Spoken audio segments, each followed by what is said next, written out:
ವಿಶ್ವನಾಥ್. ಗಾಯಗೊಂಡಿರೋ ಸಿಂಹ, ಹಸಿದಿರೋ ಹುಲಿಯ ಉಸಿರಾಟ ಅದರ ಘರ್ಜನೆಗಿಂತಲೂ ಭಯಂಕರವಾಗಿರುತ್ತೆ.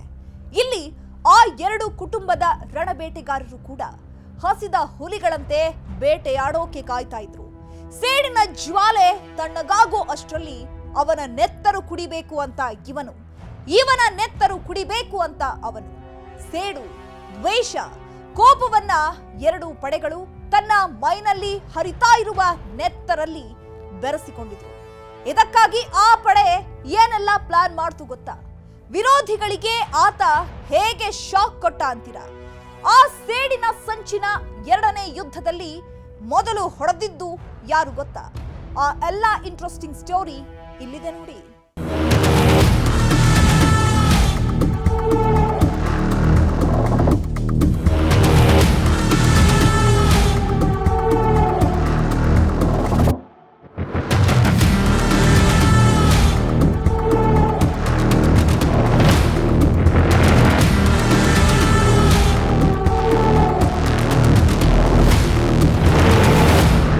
ಊಹೆ ಮಾಡಿರ್ಲಿಲ್ಲ, ಕನಸಲ್ಲೂ ಆಲೋಚಿಸಿರ್ಲಿಲ್ಲ.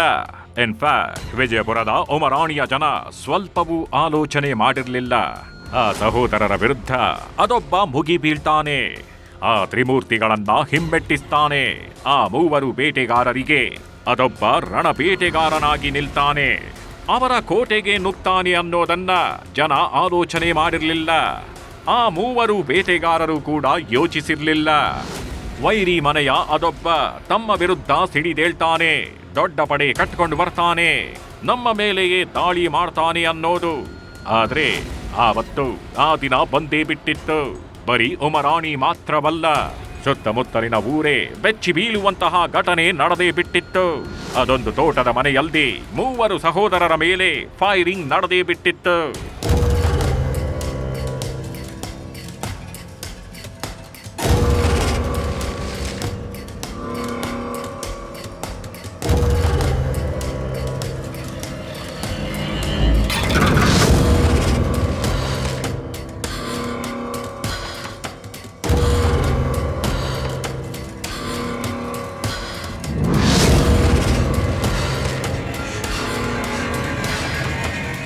ಭೀಮಾ ತೀರದ ಆ ತೋಟದ ಮನೆಯಲ್ಲಿ ನಿಗೂಢವಾಗಿ ವಾಸಾಗಿದ್ದಿದ್ದು, ಸೇಡು ತೀರಿಸಿಕೊಳ್ಳೋಕೆ ಹೊಂಚಾಕಿ ಕಾಯ್ತಾಗಿದ್ದಿದ್ದು ಬೇರಾರೂ ಅಲ್ಲ, ವಿಜಯಪುರದ ಕಟ್ಟ ಕಡೆಯ ಹಳ್ಳಿ ಉಮರಾಣಿಯನ್ನ ಥರಥರ ನಡುಗಿಸಿದ್ದ, ಆ ಊರಿನ ಸಾಹುಕಾರನ ಮುಖದಲ್ಲಿ ಆತಂಕ ಉಂಟು ಮಾಡಿದ್ದ, ಉಮರಾಣಿಯಲ್ಲಿ ಬಂದೂಕಿನ ಶಬ್ದ ಕೇಳುವಂತೆ ಮಾಡಿದ್ದ ಆ ಮೂವರು ಸಹೋದರರು Mallikarjuna Chadachana and brothers.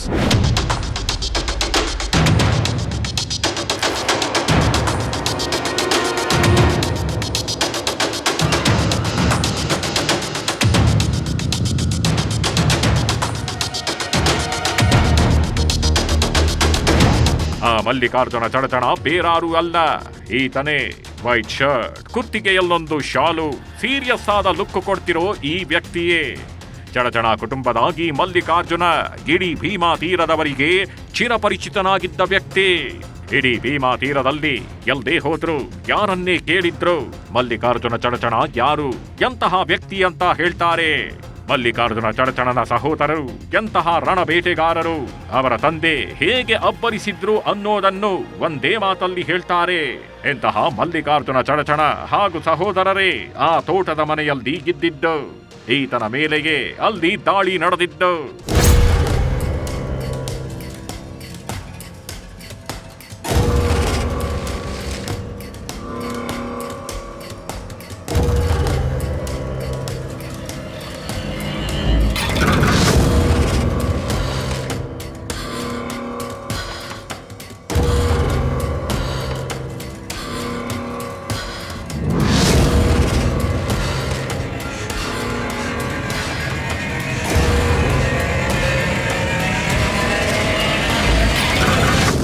S, ಕೊಂಕಣಗಾವದ ತೋಟದ ಮನೆಯಲ್ಲಿ ಮಲ್ಲಿಕಾರ್ಜುನ ಚಡಚಣ ಮತ್ತು ಸಹೋದರರು ನಿಗೂಢವಾಗಿ ವಾಸ ಮಾಡ್ತಾಗಿರ್ತಾರೆ.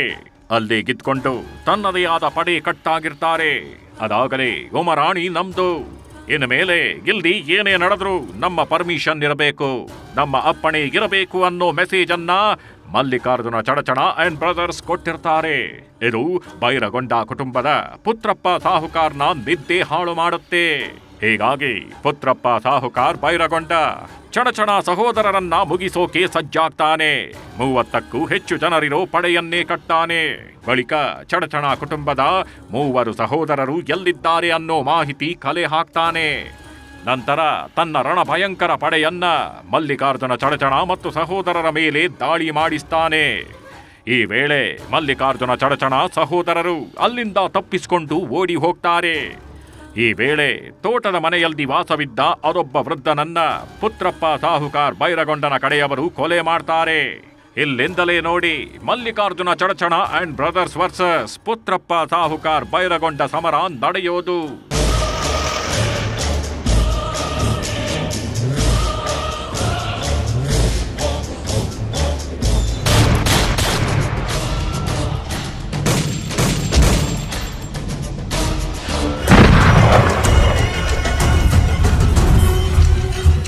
ಕೊಂಕಣಗಾವದ ತೋಟದ ಮನೆ ಬಿಟ್ಟು ಹೋದ್ಮೇಲೆ ಮತ್ತೆ ಒಮರಾಣಿಗೆ ಕಾಲಿಡೋಕೆ ಮಲ್ಲಿಕಾರ್ಜುನ ಚಡಚಣ ಹಾಗೂ ಸಹೋದರರು ಯೋಚನೆ ಮಾಡ್ತಾರೆ. ನಮ್ಮನ್ನ ನೋಡಿ ಸುಮ್ಮನೆ ಇರ್ತಿದ್ದ ಪುತ್ರಪ್ಪ ಸಾಹುಕಾರ್ ಬೈರಗೊಂಡನಿಗೆ ಎಲ್ಲಿಂದ ಧೈರ್ಯ ಬಂತು? ಅದ್ ಹೇಗೆ ನಮ್ಮ ಮೇಲೆ ಮುಗಿಬಿದ್ದ? ಈಗ ಅವನನ್ನ ಎದುರು ಹಾಕಿಕೊಳ್ಳೋಕೆ ಆಗಲ್ಲ ಅಂತ ಮಲ್ಲಿಕಾರ್ಜುನ ಚಡಚಣ ಆಲೋಚನೆ ಮಾಡ್ತಾನೆ. ಮತ್ತೆ ಉಮರಾಣಿಯನ್ನ ಪುತ್ರಪ್ಪ ಸಾಹುಕಾರ್ ಬೈರಗೊಂಡನಿಗೆ ಬಿಟ್ಟುಕೊಟ್ಟು ನಿಗೂಢವಾದ ಜಾಗ ಸೇರ್ಬಿಡ್ತಾರೆ. ಹೀಗೆ ಸಹೋದರರು ಊರು ಬಿಟ್ಟು ಹೋದ್ಮೇಲೆ ಪುತ್ರಪ್ಪ ಸಾಹುಕಾರ್ ಬೈರಗೊಂಡನಿಗೆ ಮತ್ತಷ್ಟು ಧೈರ್ಯ ಹೆಚ್ಚಾಗತ್ತೆ. ಅದೇ ಧೈರ್ಯದಲ್ಲೇ ಮಲ್ಲಿಕಾರ್ಜುನ ಚಡಚಣ ಹಾಗೂ ಸಹೋದರರನ್ನ ನಾನೇ ಹೊಡಿತೀನಿ ಅಂತ ಶಪಥ ಮಾಡ್ತಾನೆ.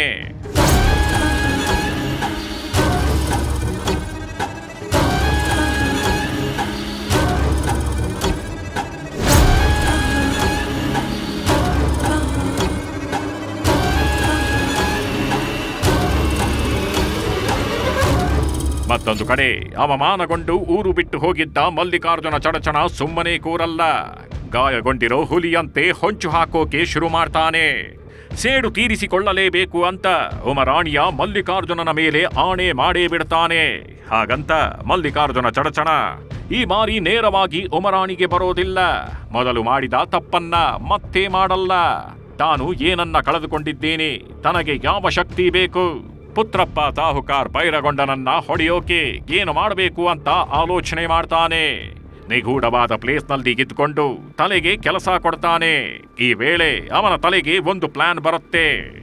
ಪುತ್ರಪ್ಪ ಸಾಹುಕಾರ್ ಬೈರಗೊಂಡನಂತೆ ಯೋಚನೆ ಮಾಡ್ತಾನೆ. ಪುತ್ರಪ್ಪ ಸಾಹುಕಾರ್ ಬೈರಗೊಂಡ ಇಳಿದಿದ್ದ ದಾರಿಯಲ್ಲೇ ಇಳಿತಾನೆ. ಉಮರಾಣಿಯಲ್ಲಿ ನೆತ್ತರೋ ಕುಳಿ ಆಡೋಕೆ ಪಕ್ಕಾ ಸಂಚು ರೂಪಿಸ್ತಾನೆ.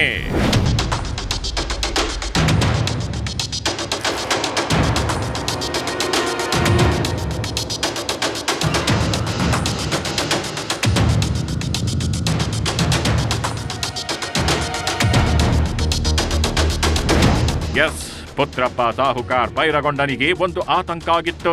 ಚಡಚಣ ಕುಟುಂಬಕ್ಕೆ ಏನಾದ್ರೂ ಆದ್ರೆ ಅದೊಬ್ಬ ಬರ್ತಾನೆ. ಅದೊಬ್ಬ ಚಡಚಣ ಕುಟುಂಬದ ಪರವಾಗಿ ನಿಲ್ತಾನೆ.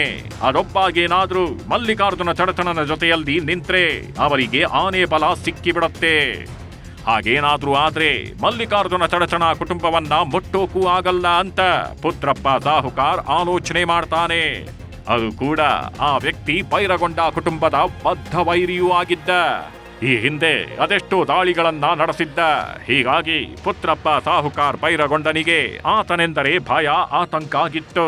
ಹೀಗಾಗಿ ಪುತ್ರಪ್ಪ ಸಾಹುಕಾರ್ ಬೈರಗೊಂಡ ಒಂದು ಪ್ಲಾನ್ ಮಾಡ್ತಾನೆ. ಶತ್ರುವನ್ನೇ ತನ್ನ ಕಡೆಗೆ ಸೆಳೆಯೋ ತಂತ್ರವನ್ನ ಮಾಡೇ ಬಿಡ್ತಾನೆ.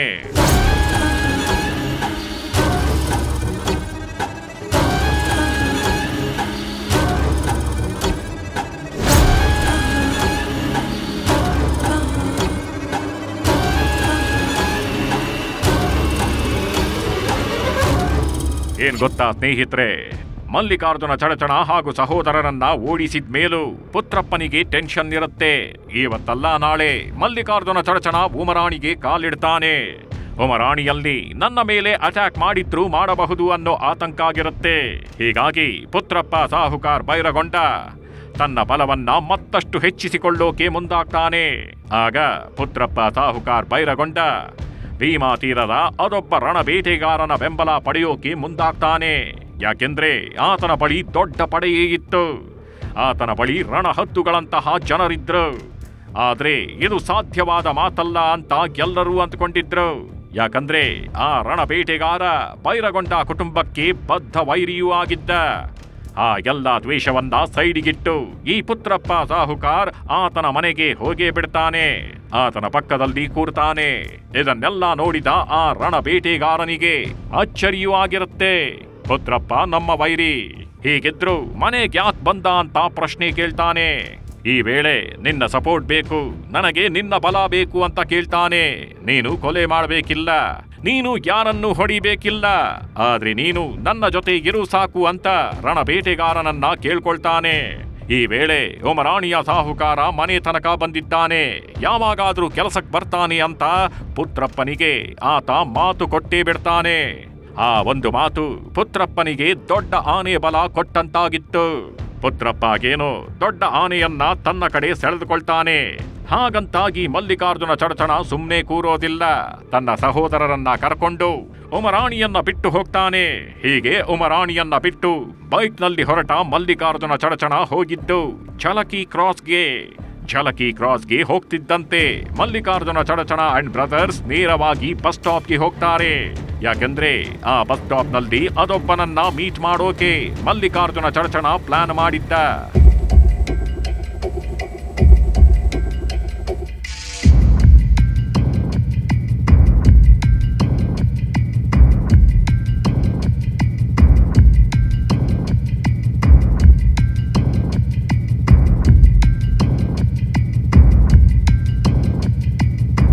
ಯಾಕಂದ್ರೆ ಅವರು ಸೊನ್ನದೂರಿನ ಸಾಹುಕಾರನ ಮಕ್ಕಳಾಗಿದ್ರು. ಆ ಸಾಹುಕಾರನ ಮಕ್ಕಳ ಸಪೋರ್ಟ್ ಪಡ್ಕೊಂಡ್ರೆ ಮತ್ತೆ ಉಮರಾಣಿಗೆ ಕಾಲಿಡಬಹುದು ಅಂತ ಮಲ್ಲಿಕಾರ್ಜುನ ಚಡಚಣ ಪ್ಲಾನ್ ಮಾಡಿದ್ದ. ಆದ್ರೆ ಸೊನ್ನದೂರಿನ ಸಾಹುಕಾರನ ಮಕ್ಕಳನ್ನ ಭೇಟಿ ಮಾಡಿದ್ಮೇಲೆ ಮಲ್ಲಿಕಾರ್ಜುನ ಚಡಚಣ ಅದ್ಯಾಕೋ ಈ ಪ್ಲಾನ್ ವರ್ಕೌಟ್ ಆಗಲ್ಲ ಅಂತ ಸುಮ್ನಾಗ್ಬಿಡ್ತಾನೆ. ನಂತರ ಮಲ್ಲಿಕಾರ್ಜುನ ಚಡಚಣ ಇನ್ನೊಂದು ಪ್ಲಾನ್ ಮಾಡ್ತಾನೆ. ದುಡ್ಡು ಮಾಡಬೇಕು, ಪುತ್ರಪ್ಪ ಸಾಹುಕಾರ್ ಬೈರಗೊಂಡನನ್ನ ಹೊಡೆಯುವಂತಹ ಶಕ್ತಿಶಾಲಿ ಆಗ್ಬೇಕು, ವೆಪನ್ಸ್ ಖರೀದಿಸಬೇಕು ಅಂತ ಮತ್ತೊಂದು ತಂಡವನ್ನ ಹುಡುಕೊಂಡು ಹೋಗ್ತಾನೆ.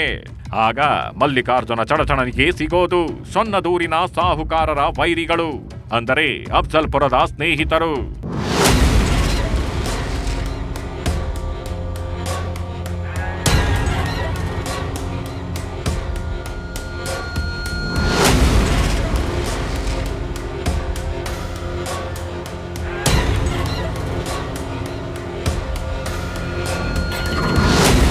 ಉಮರಾಣಿಯ ಚಡಚಣ ಕುಟುಂಬ ಅಂದ್ರೆ ಭೀಮಾ ತೀರದಲ್ಲಿ ಗೊತ್ತಿಲ್ಲದವರಿರಲಿಲ್ಲ.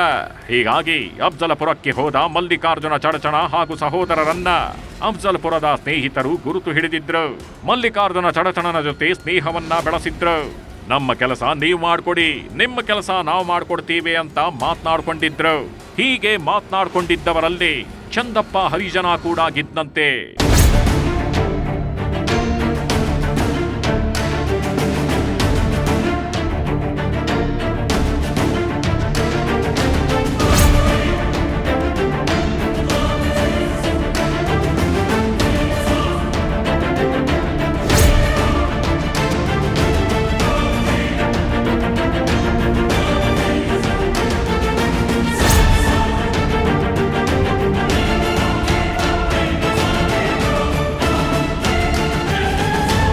ಇನ್ನು ಮಾತು ಕೊಟ್ಟಂತೆ ಮಲ್ಲಿಕಾರ್ಜುನ ಚಡಚಣ ಅಫ್ಜಲ್ಪುರದ ಸ್ನೇಹಿತರಿಗೆ ಕೆಲಸ ಮಾಡಿಕೊಟ್ಟಿದ್ದ.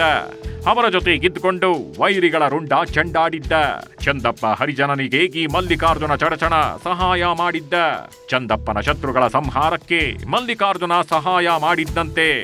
ಇಷ್ಟೆಲ್ಲ ಮುಗಿಯುವಷ್ಟರಲ್ಲಿ ಮಲ್ಲಿಕಾರ್ಜುನ ಚಡಚಣ ಉಮರಾಣಿಯನ್ನ ಬಿಟ್ಟು ಅದಾಗಲೇ ತಿಂಗಳುಗಳೇ ಕಳೆದು ಬಿಟ್ಟಿದ್ವು. ಉಮರಾಣಿಯ ಜನ ಚಡಚಣ ಕುಟುಂಬ ಇದೆ ಅನ್ನೋದನ್ನ ಮರೆತು ಬಿಟ್ಟಿದ್ರು. ಮತ್ತೊಂದ್ ಕಡೆ ಪುತ್ರಪ್ಪ ಸಾಹುಕಾರ್ ಬೈರಗೊಂಡ ಕೂಡ ತನ್ನ ಸಾಮ್ರಾಜ್ಯವನ್ನ ಮತ್ತಷ್ಟು ಹೆಚ್ಚಿಸಿಕೊಂಡು ಉಮರಾಣಿ ನಂದೆ ಅನ್ನೋ ರೇಂಜಿಗೆ ಇದ್ದ.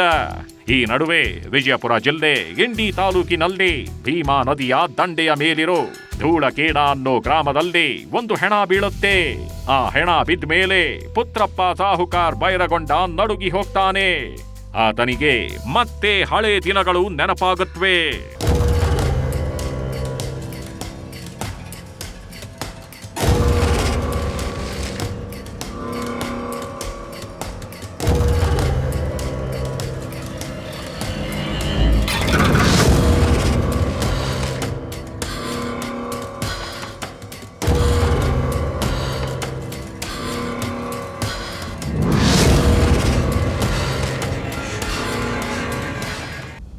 ಕಳೆದು ಹೋದ್ಮೇಲೆ ಉಮಾರಾಣಿ ಗ್ರಾಮದ ಜನ ಎಲ್ಲವನ್ನ ಮರೆತೇ ಬಿಟ್ಟಿದ್ರು ಎಂದಾಗ ಉಮಾರಾಣಿಯಲ್ಲಿ ಪುತ್ರಪ್ಪ ಸಾಹುಕಾರ ಭೈರಗೊಂಡನದ್ದೇ ಹವಾ ಕ್ರಿಯೇಟ್ ಆಗಿದ್ದಾಗ ಮಲ್ಲಿಕಾರ್ಜುನ ಚಡಚಣ ಒಂದೇ ಒಂದು ಸಂದೇಶ ಕೊಡ್ತಾನೆ.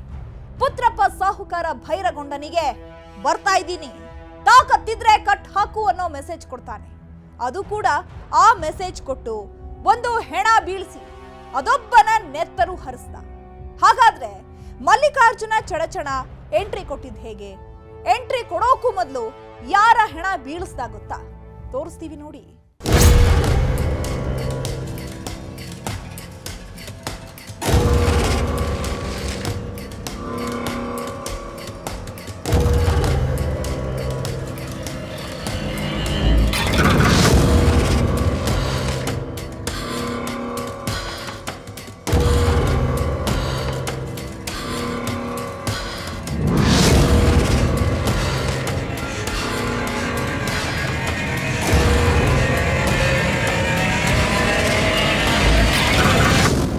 ಚಂದಪ್ಪ ಹರಿಜನನ ಸಪೋರ್ಟ್ ಪಡೆದುಕೊಂಡಿದ್ದ ಮಲ್ಲಿಕಾರ್ಜುನ ಚಡಚಣ ಹಾಗೂ ಸಹೋದರರು ಸೇಡು ತೀರಿಸಿಕೊಳ್ಳೋಕೆ ಮುಂದಾಗ್ತಾರೆ. ಆದ್ರೆ ಈ ಬಾರಿ ಅಖಾಡಕ್ಕೆ ನೇರವಾಗಿ ಇಳಿಯಲ್ಲ, ಉಮರಾಣಿ ಗ್ರಾಮಕ್ಕೂ ಕಾಲಿಡಲ್ಲ. ಹೀಗಿದ್ರು ಪುತ್ರಪ್ಪ ಸಾಹುಕಾರ್ ಭೈರಗೊಂಡನ ಎದೆಯಲ್ಲಿ ಹೃದಯದ ಬಡಿತ ಹೆಚ್ಚಾಗುವಂತೆ ಮಾಡ್ತಾನೆ. ಪುತ್ರಪ್ಪ ಸಾಹುಕಾರ್ ಭೈರಗೊಂಡನಿಗೆ ಬರ್ತಾಗಿದ್ದೀವಿ ಅನ್ನೋ ಮೆಸೇಜ್ ಕೊಡ್ತಾನೆ. ಆ ಸಂದೇಶ ಕೊಟ್ಟಿದ್ದು ಕೂಡ ಅದೊಬ್ಬನ ಹೆಣ ಬೀಳಿಸಿ ಅದೊಬ್ಬನ ಕೊಲೆ ಮಾಡಿಸಿ. ಆ ಕೊಲೆ ನಡೆದಿದ್ದು ಕುಸ್ತಿ ಕಾಳಗ ನಡೆಯೋ ಸಂದರ್ಭದಲ್ಲಿ.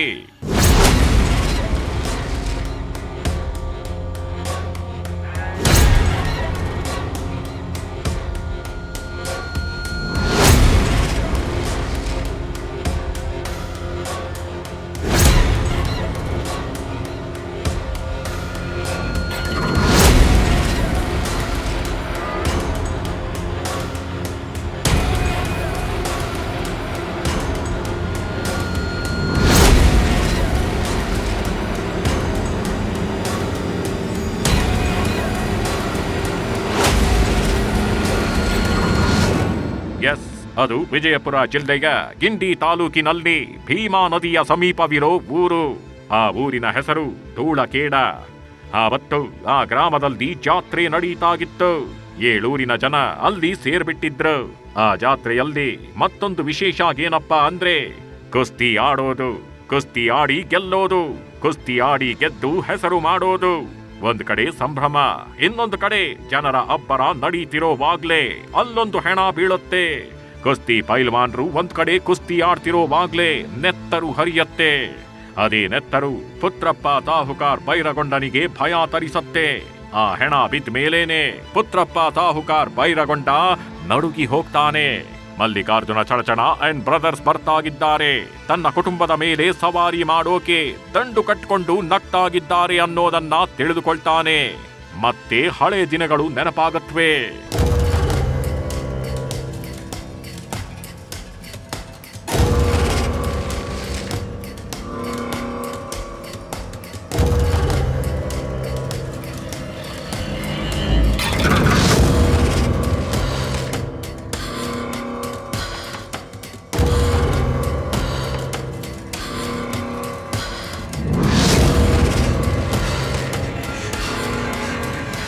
ಮಲ್ಲಿಕಾರ್ಜುನ ಚಡಚಣನ ಬದ್ಧ ವೈರಿ ಪುತ್ರಪ್ಪ ಸಾಹುಕಾರ್ ಭೈರಗೊಂಡನನ್ನ ಹೊಡೆಯೋದು ಅಷ್ಟು ಸುಲಭವಾಗಿರ್ಲಿಲ್ಲ. ಯಾಕೆಂದ್ರೆ ಮೊದಲಿಗಿಂತಲೂ ಪುತ್ರಪ್ಪ ಸಾಹುಕಾರ್ ಭೈರಗೊಂಡ ಎಚ್ಚೆತ್ಕೊಂಡಿದ್ದ. ತನ್ನ ಸೈನ್ಯವನ್ನ ಮತ್ತಷ್ಟು ಡಬಲ್ ಮಾಡಿಕೊಂಡಿದ್ದ. ಮಚ್ಚು ಲಾಂಗು ಬಿಸಾಕಿ ಬಂದೂಕುಗಳನ್ನ ಲೋಡ್ ಗಟ್ಟಲೆ ತರಿಸಿಕೊಂಡಿದ್ದ. ಅದರಲ್ಲೂ ಉಮರಾಣಿಗೆ ನುಗ್ಗಿ ಪುತ್ರಪ್ಪ ಭೈರಗೊಂಡನನ್ನ ಕೊಲ್ಲೋದು ತುಂಬಾನೇ ಕಷ್ಟ ಆಗಿತ್ತು. ಇದನ್ನ ಮಲ್ಲಿಕಾರ್ಜುನನ ಅಫ್ಜಲ್ಪುರದ ಸ್ನೇಹಿತರು ಚೆನ್ನಾಗಿ ತಿಳ್ಕೊಂಡಿದ್ರು. ಹೀಗಾಗಿ ಪುತ್ರಪ್ಪ ಸಾಹುಕಾರ್ ಬೈರಗೊಂಡನ ವಿರುದ್ಧ ಅಫ್ಜಲ್ಪುರದ ಸ್ನೇಹಿತರು ಅಖಾಡಕ್ಕೆ ಇಳಿತಾರೆ. ಸ್ವಲ್ಪವೂ ಸೂಚನೆ ಕೊಡದೆ ಫೀಲ್ಡ್ಗೆ ಇಳಿತಾರೆ. ಆದರೆ ಅವರು ಕೂಡ ನೇರವಾಗಿ ಪುತ್ರಪ್ಪ ಸಾಹುಕಾರ್ ಬೈರಗೊಂಡನ ವಿರುದ್ಧ ಅಖಾಡಕ್ಕೆ ಇಳಿಯಲ್ಲ, ಸದ್ದಿಲ್ಲದೆ ಹಿಂದಿನ ಬಾಗಿಲಿನಿಂದ ಇಳಿತಾರೆ. ಅಂದರೆ ಮೊದಲು ಪುತ್ರಪ್ಪ ಸಾಹುಕಾರ್ ಬೈರಗೊಂಡನಿಗಿರೋ ಶಕ್ತಿಯನ್ನ ಸಾಯಿಸಬೇಕು ಅಂತ ಧೂಳಖೇಡ ಅನ್ನೋ ಊರಿಗೆ ಬರ್ತಾರೆ.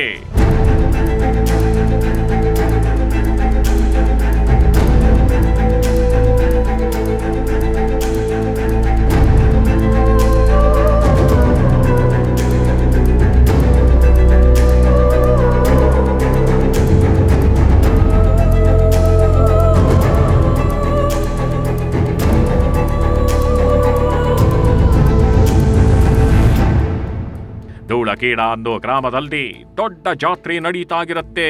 ಆ ಜಾತ್ರೆಗೆ ಪುತ್ರಪ್ಪ ಸಾಹುಕಾರ್ ಬೈರಗೊಂಡನಿಗೆ ಸಪೋರ್ಟ್ ಮಾಡ್ತೀನಿ ಅಂತ ಮಾತು ಕೊಟ್ಟಿದ್ದ ಬೇಟೆಗಾರ ಬರ್ತಾನೆ ಅನ್ನೋದನ್ನ ಮಲ್ಲಿಕಾರ್ಜುನ ಚಡಚಣ ಅಫ್ಜಲ್ಪುರದ ಸ್ನೇಹಿತರು ತಿಳ್ಕೊಂಡಿರ್ತಾರೆ.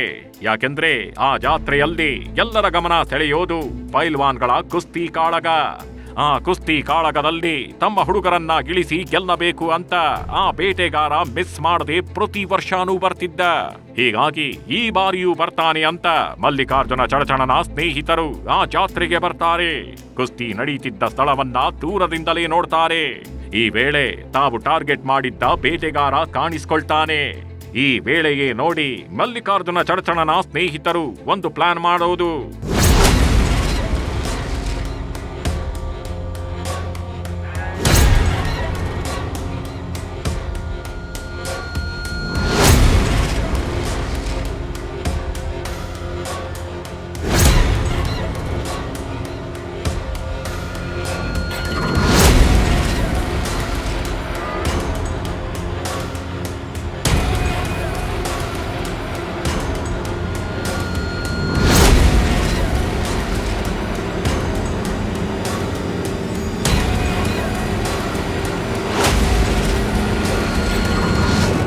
ಕುಸ್ತಿ ಪೈಲ್ವಾನ್ಗಳ ಅಬ್ಬರ ನೋಡಿ ಫುಲ್ ಎಂಜಾಯ್ ಮಾಡ್ತಿದ್ದ ರಣ ಬೇಟೆಗಾರನ ಜೇಬಲ್ಲಿ ಪಿಸ್ತೂಲ್ ಇರುತ್ತೆ. ಅಲ್ಲದೆ ಕುಸ್ತಿ ನಡೆಯುವ ಸ್ಥಳದಲ್ಲಿ ನುಗ್ಗಿ ಹೊಡೆಯೋಕೆ ಆಗಲ್ಲ. ಅಲ್ಲಿ ಅವನ ಕಡೆಯ ಹುಡುಗರು ಇದ್ದಾರೆ. ಏನು ಮಾಡೋದು ಅಂತ ಮಲ್ಲಿಕಾರ್ಜುನ ಚಡಚಣನ ಅಫ್ಜಲಪುರದ ಗ್ಯಾಂಗ್ ಪಕ್ಕಾ ಪ್ಲಾನ್ ಮಾಡುತ್ತೆ. ಬೇಟೆಗಾರನ ಜೊತೆಗಾರರನ್ನ ತಮ್ಮ ಕಡೆ ಸೆಳೆದುಕೊಳ್ತಾರೆ. ಅವನ ಮೂಲಕ ಉಪಾಯ ಮಾಡಿ ಬೇಟೆಗಾರನ ಜೇಬಿನಲ್ಲಿದ್ದ ಪಿಸ್ತೂಲನ್ನ ಮನೆಗೆ ಕೊಟ್ಟು ಕಳಿಸುವಂತೆ ಮಾಡ್ತಾರೆ. ಬಳಿಕ ಅದೇ ಯುವಕನನ್ನ ಬಳಸಿ ಬೇಟೆಗಾರನನ್ನ ಕುಸ್ತಿ ನಡೀತಿದ್ದ ಜಾಗದಿಂದ ಸ್ವಲ್ಪ ದೂರ ಕರೆಸ್ಕೊಳ್ತಾರೆ. ಈ ವೇಳೆ ಮಲ್ಲಿಕಾರ್ಜುನ ಚಡಚಣನ ಸ್ನೇಹಿತ ಗಾಳಿಯಲ್ಲಿ ಒಮ್ಮೆ ಗುಂಡು ಹಾರಿಸ್ತಾನೆ. ಗುಂಡಿನ ಶಬ್ದ ಕೇಳ್ತಾಗಿದ್ದಂತೆ ಜಾತ್ರೆಯಲ್ಲಿದ್ದ ಜನರೆಲ್ಲ ದಿಕ್ಕಾಪಾಲಾಗಿ ಓಡ್ತಾರೆ. ಜೀವ ಉಳಿದ್ರೆ ಸಾಕಪ್ಪ ಅಂತ ಅಲ್ಲಿಂದ ಕಾಲ್ ಕೀಳ್ತಾರೆ. ಜನ ಓಡ್ ಹೋಗ್ತಿರೋವಾಗ್ಲೇ ಅದೊಂದು ಪಡೆ ಬೇಟೆಗಾರನ ಮೇಲೆ ಮುಗಿ ಬೀಳುತ್ತೆ. ಪಿಸ್ತೂಲು ಬಂದೂಕು ಬಳಸದೆ ಭೀಕರವಾಗಿ ಕೊಲೆ ಮಾಡ್ತಾರೆ. ಜಾತ್ರೆಯಲ್ಲಿದ್ದ ಸಂಭ್ರಮದ ಕಳೆಯನ್ನೇ ಕಳೆದು ಕಾರ್ಮೋಡ ಆವರಿಸುವಂತೆ ಮಾಡಿಬಿಡ್ತಾರೆ.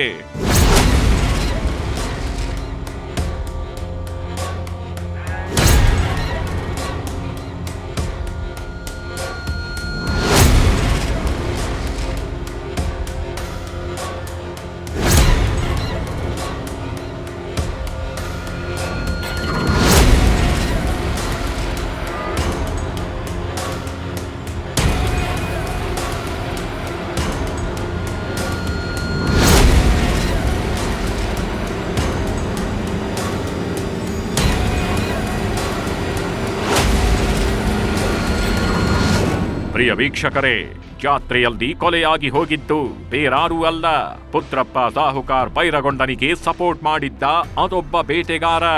ಚಡಚಣ ತಾಲೂಕಿನಲ್ಲಿ ಹೆಸರು ಮಾಡಿದ್ದ ವ್ಯಕ್ತಿ. ಖುದ್ದು ಪುತ್ರಪ್ಪ ಸಾಹುಕಾರ್ ಬೈರಗೊಂಡನೇ ಮನೆಗೆ ಹೋಗಿ ಬೆಂಬಲ ಕೋರಿದ್ದ ಗಟ್ಟಿಯಾಳು. ಹೆಸರು ಅಣ್ಣಪ್ಪ ಕೋಳಿ.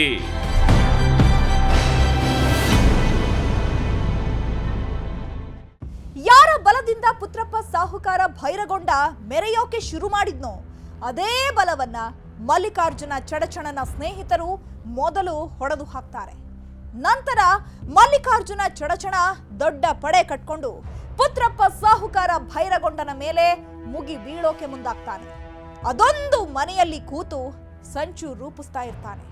ಸಂಚು ರೂಪಿಸುವ ವೇಳೆಯಲ್ಲೇ ಒಂದು ಭೀಕರ ದಾಳಿ ನಡೆಯುತ್ತೆ. ಆ ದಾಳಿ 4 ಸಾವಿಗೆ ಕಾರಣವಾಗುತ್ತೆ. ಈ ಬಗ್ಗೆ ಡೀಟೇಲ್ಡ್ ಆಗಿ ಮುಂದಿನ ಎಪಿಸೋಡ್ನಲ್ಲಿ ಹೇಳ್ತೀವಿ. Until then take care.